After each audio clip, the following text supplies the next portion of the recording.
Welcome back. We still have a lot more details to work on in the back. If I show you an image here, what we're going to do next is we're going to work on creating this VGA port right here and this DVI port right there as well. Okay, so let me move that over here. We're going to be using that as reference. I'm going to zoom into it a bit. Image looks a little bit pixelated, but that's okay. I'm going to go to my back view over here, select the body here of the main object, and what I'm going to do is I'm going to select this polygon right here.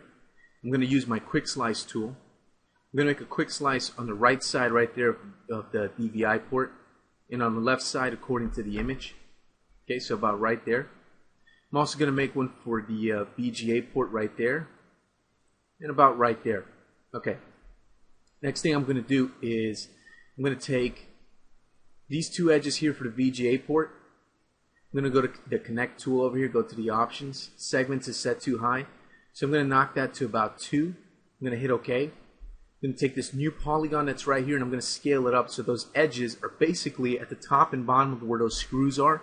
I'm going basically here according to my image. You can see how there's these kind of little screws right here on top and bottom, or areas where screws would go. So I'm basically creating edges above that and below that for both the DVI and the VGA ports. Once that's done, what I can do now is I can go to edge mode. I'm going to take these two edges here for the VGA port. I'm going to connect them 2 more times and hit OK. Then I'm going to take this new polygon basically, and I'm going to scale it up like this. Okay, so basically one edge should be on the top of this part right here, and right there in the bottom right there where the little blue VGA port is. I'm going to go to edge mode and do the same thing for the DVI port. So I'm going to connect that with 2 segments. Take this new polygon, scale it up to about right here is pretty good. And with that done, I'm going to go back to edge mode. I'm going to select these 2 edges and these 2 edges. I'm going to go to the connect tool. And let's go ahead, let's go to the pinch. And I'm going to increase the pinch to about here, looks pretty good. I'm going to hit OK. I'm going to take these edges up here and those down there. I'm going to do the same thing. I'm going to leave the pinch alone because it's already set up for me. So I'm going to say I'm happy with that. And then what I'm going to do is I'm going to come in here into the perspective view. I'm going to go to polygon mode.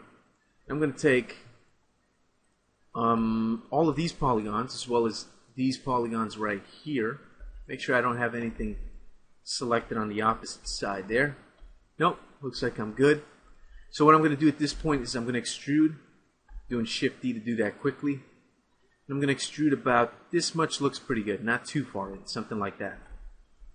Now what I'm going to do is I'm going to take these polygons that are right here and those polygons that are right there, and I'm going to extrude those. I'm going to push those in a fair amount, something like that looks pretty good. Okay. Now next thing I'm going to do is go to edge mode. I'm going to select this edge here, this edge right there. I'm going to select this inside edge on the top as well as the other one. I'm going to take this guy, that guy, come down here, and I'm also going to take this dude down there and this one down there. So I'm going to go to the chamfer tool. I'm going to chamfer this. Of course, by default here, what it's giving me is that Spider-Man chamfer. So what I'm going to do is knock the edge segments down, and I'm going to increase the amount, the chamfer amount, to something maybe like this looks pretty good. I'm going to hit apply and continue. Then I'm going to go with something like this looks pretty good. I'm going to hit OK and say that I'm happy with that. If you want to make that look rounder, you could chamfer it maybe 1 more time, which is what I think I'm going to do. Okay, perfect. So we got these nice arch type of shapes up there. Alright, so the actual area where the DVI and VGA ports are going to go is done. I'm going to end this video here. And in the next one, we're actually going to go ahead and create the actual DVI and VGA ports, respectively.